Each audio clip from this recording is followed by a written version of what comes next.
I'm a stay-at-home dad and a homeschooler. I have a 10-year-old boy, as I've probably said. Are you still involved in newspapers or the media? Well, no.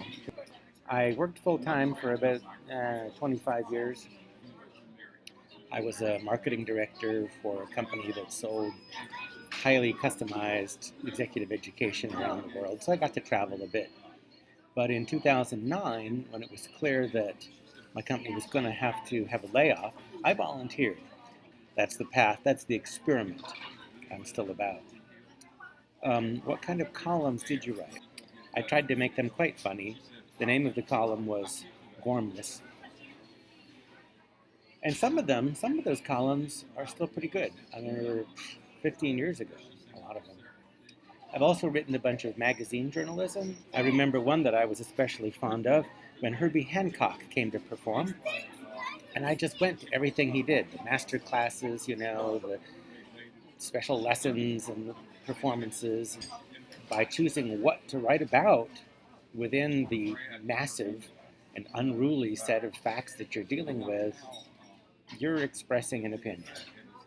And I liked that about it. It's partly because it was a mask that I could hide behind. Does that make sense? What types of jobs have you held, and which were your favorites? Well, speech writing for a university president, that was a favorite. I got to be close to a CEO of a 23,000 person company and watch how she worked.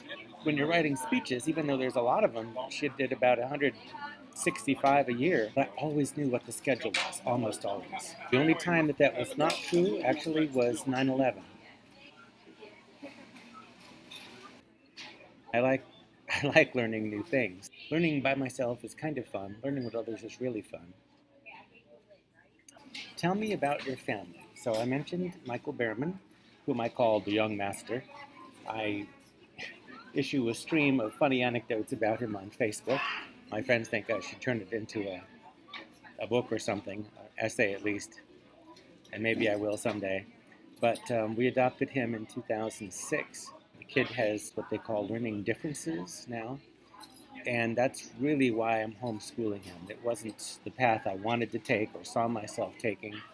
I don't even think I'm very good at it, but I know him better than anybody else does. If I had it to do over again, in college, I think I would have taken a lot more like anthropology that would put me in better stead now as a teacher, I think. My wife, as I said, is a surgeon, so she has that kind of um, middle America self-reliance thing going on. She's very good at a lot of things, and I'm only good at a few things. How does it go? The fox knows many things. The hedgehog knows only one thing, but he knows it very well.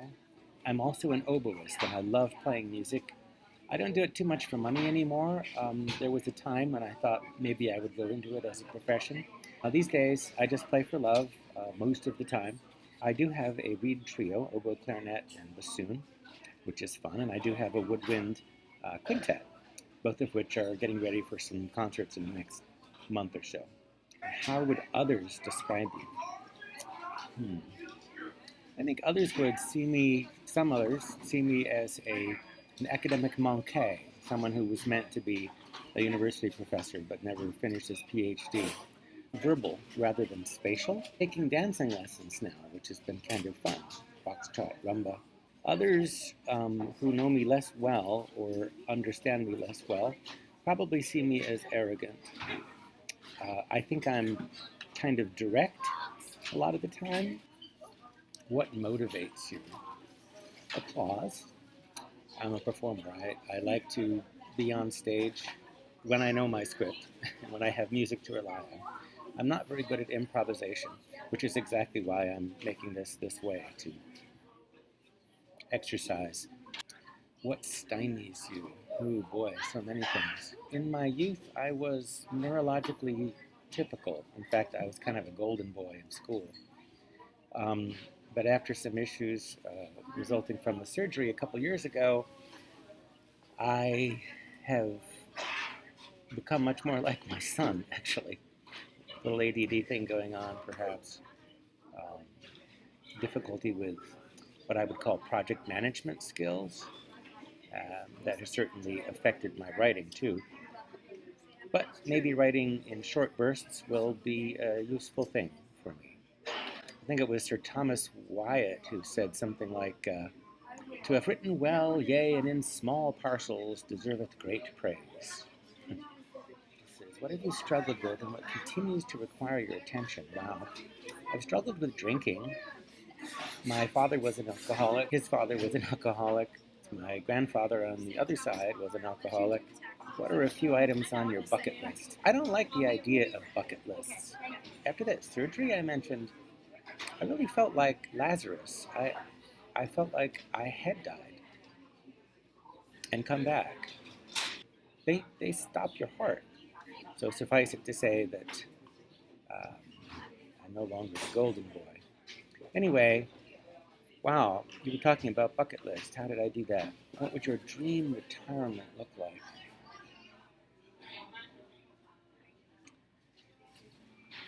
I would have a retreat on an Adirondack lake, loons, that kind of thing. Strangely, perhaps, I think I would do a lot of my writing with a pen, probably a vintage fountain pen, because they remind me that our words travel across generations and thousands of miles, and so we should weigh them carefully. I don't always. What type of writing experience do you have? I think we kind of covered that. I've done lots of different kinds of writing in my life, a lot of it professionally.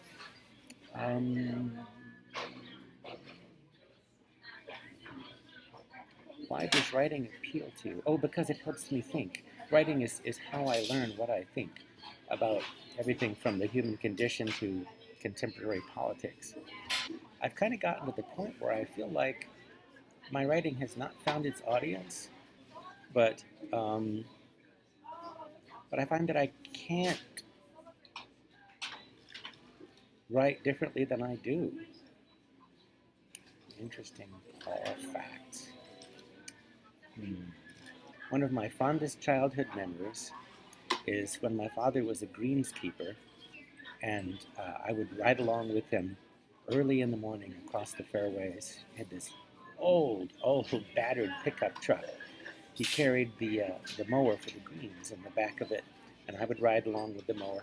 My job on those cold, mostly summer mornings in the mountains was to whip the green. It had this long, probably 30-foot metal rod pole, which was pretty much all I could handle, and I would use it to knock the dew off the grass so he could mow. Every sense was stimulated, and it was quality time with my dad. As I grew up, he and I had a more and more arm's length relationship.